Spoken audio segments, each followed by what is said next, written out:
Hi everyone, সবাইকে রমজান মুবারক. So today is very special because it's our first iftar.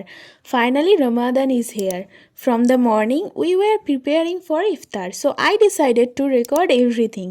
First এখানে overnight ছোলা ভেজানো ছিল, সাথে আদা রসুন আগের দিনই ছাড়িয়ে রেখেছিল মায়েরা. তারপর মায়েরা সব ঘুগনির জন্য আলুগুলো কেটে নিচ্ছিল.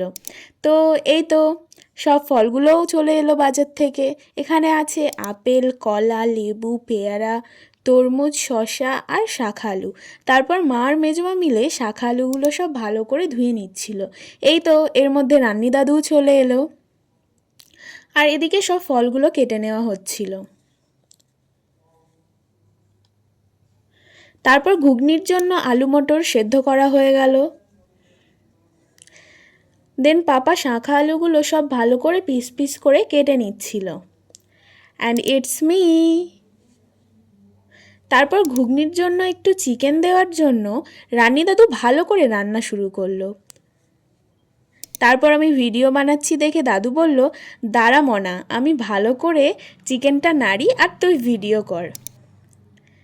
তো এই তো সব ছোলাগুলো এবার চিকেনের মধ্যে দিয়ে দেওয়া হলো। তারপর এদিকে সব ফলগুলো অলমোস্ট রেডি। এই যে তারপর আমি একটু রান্না করার চেষ্টা করছিলাম, যদিও পারিনি। তারপর মা বাড়ির জন্য সব ফলগুলো একটু একটু করে তুলে নিচ্ছিল, যেহেতু বাড়ির সবাই রোজা করছিল। আর এদিকে আমার ভাই বলল, দিদি আমারও একটু ভিডিও বানিয়ে দাও।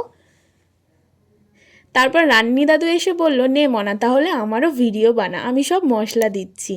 দেন ধনিয়া পাতা দিয়ে লাস্ট গার্নিশ করা হলো। তারপর এই যে এদিকে খেজুর, যেটা ছাড়া আমাদের ইফতার ইনকমপ্লিট। এবার সব মসজিদে নিয়ে যাওয়ার পালা। আর এইদিকে পাড়ার সব বাড়ি বাড়ি দেওয়ার জন্য প্রিপারেশান নিচ্ছিল মারা। চপ পেঁয়াজিগুলো অর্ডার দেওয়া হয়েছিল। So that's how we spend our first iftar of 2026. আলহামদুলিল্লাহ ফর এভরিথিং।